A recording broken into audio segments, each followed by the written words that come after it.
What's going on, guys? Pedro here with Topic Networks, back with another video. Thanks for tuning in.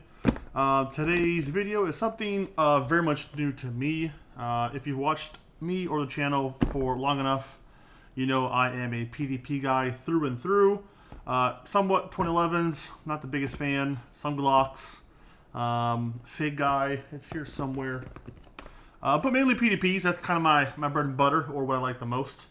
However, a platform that I've never owned or shot enough to have a solid opinion on is the M&P 2.0. So we went out and purchased one. I want to give a shout out to Florida Firearms Academy.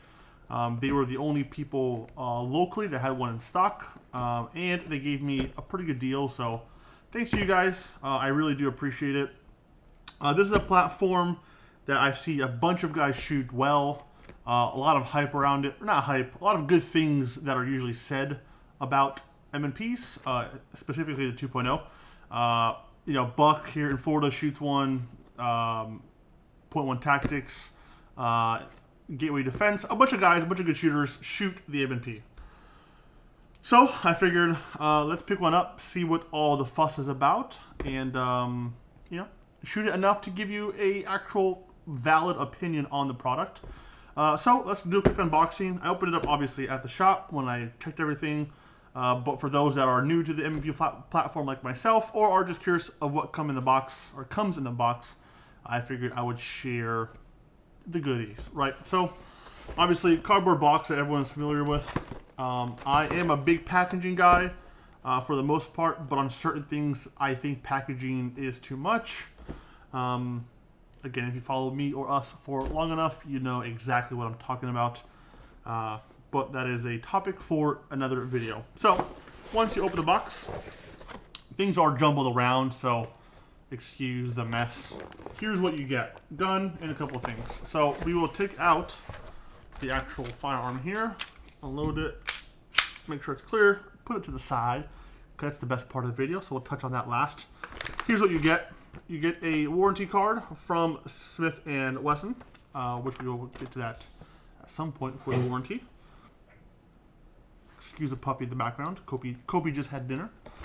You get our favorite thing ever, the lock that we immediately lose and or throw away as soon as you get home. At least I do. I have no use for them. You get 3 back straps, a small, medium, and large. I don't know what size comes on this, actually. That's actually a good question. So this is a medium. It comes with, like I said, the large, actually a medium to large, excuse me, and then a small. So you have 4 sizes to interchange for your size hands. I have rather large hands. I usually go with a large backstrap, but we will see once, you know, we get to that point of the build.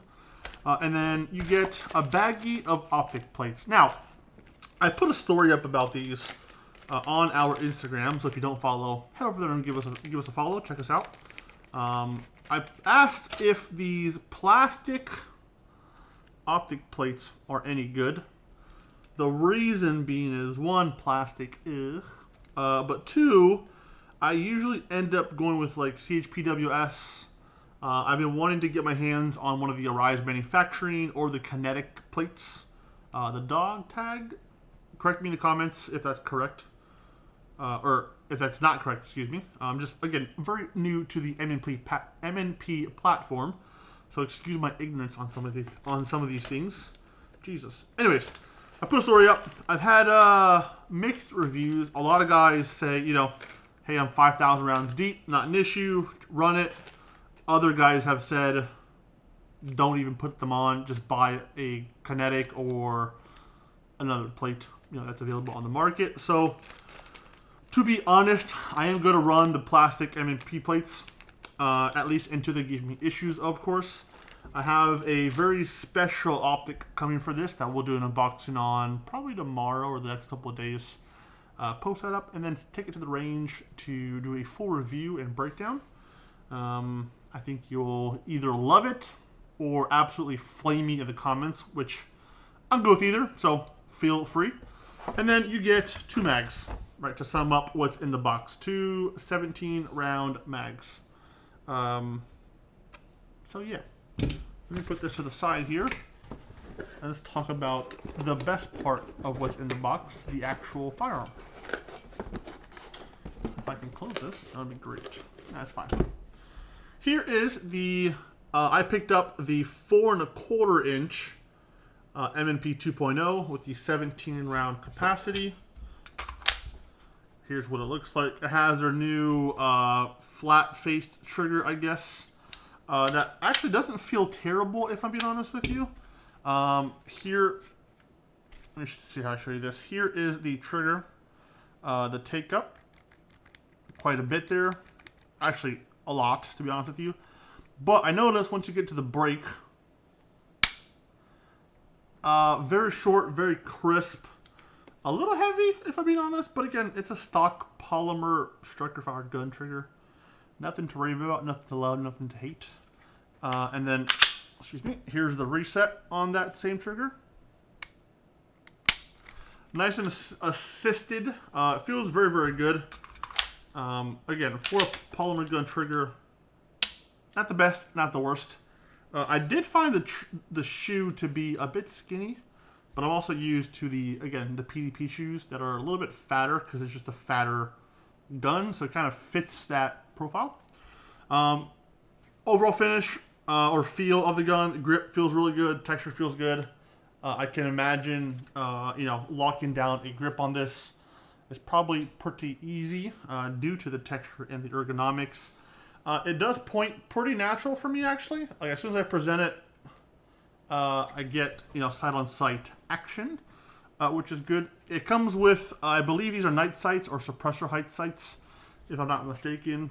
Both will get immediately removed because I don't like any sights in my window. I'm not one of those guys that is big on co-witnessing. I like a clear sight through the optic, nothing obstructing the view. Mag release, obviously I have to swap it because I am unfortunately wrong-handed, but as expected with metal mags, flies right out. Love that. Hopefully these don't rust like the PDP mags. Sorry, like the SIG mags, because my SIG mags are absolute beat to shit with rust from just wear and tear. But again, not a big deal. It is what it is. One thing that I noticed, and then if you're an M&P guy, let me know in the comments down below what your experience is. On both sides of this, whenever slide is at lock back, with a mag actually or without a mag, I've realized, I've realized the slide release is like impossible to to send the slide home. At least, I don't know if I'm doing something wrong or if I'm just retarded. Very possible, by the way. But sending the slide home with the slide release, very difficult. I'm not the smallest guy in the world. I'm probably 6'1", 6'2", 270-ish. So, beefy boy. And most guns, I don't have this issue, if not all the guns. Again, I don't know if this will wear off, or if it's kind of a break-in thing, but I did notice that is very, very tough. Let me know in the comments down below if that gets better, because I pray to God that it does. Because I like to send the slide home this way. I am not a big fan of coming over the top. Maybe something that I gotta work on. So, yeah. Here's what I like about it the most, I think. The actual profile of the gun, how thin it is. Again, I'm used to shooting PDPs. If you know PDPs, you know PDPs are fit girls, right? To say the least. And this feels very ergonomically good. Not a lot of pistols in my hand do. When you grip it, pause, with this medium back strap, actually feels really good. And there's plenty of room here for this support hand to come in and get as much, let me see if I can show you, as much contact on the back here to really cinch down this grip. One thing, I am used to gas pedals. Obviously this is going to be gas pedal-less. Because for this USPSA season, I really want to work on my grip, consistency, constant pressure, correct pressures, correct grip. It's one of the main reasons why I picked this up. There's no real training aid except for training and shooting. So I'm very excited to shoot this season. again, so far, just first impressions, really liking this thing. I'm very happy with what comes in the box. I'm surprised they include, did I lose it? Oh God. Sorry. They include a baggie of optic plates. I think more manufacturers should do that. Glock used to do them. Now they only include one plate for the RMR. I know Canik does it. Walther does not. You gotta order it, but it takes like 12 weeks to get to you. Again, they are plastic plates, but it is at least something to get you going. Let me know what you guys think about the M&Ps. If you're an M&P guy, what do you usually do to these? What's the first upgrade? Obviously, I know the Apex trigger is probably a must. I don't know if I'll switch to that immediately. I kind of want to shoot this thing as stock as possible and just get a better feel for it to see if it's something that I feel like is needed or if the stock trigger is decent enough, right? So let me know in the comments down below what you think of the M&P 2.0, upgrades that you do to it, what I should do to it, what optics you run, triggers, like accessories, mag welds, and base plates. Let me know. Again, very new to this M&P world of things, so any input is greatly appreciated. Thanks for watching. Stay tuned for more content on this. Some range time later this week, probably. And yeah, like, comment, subscribe. I'll catch you later. Peace.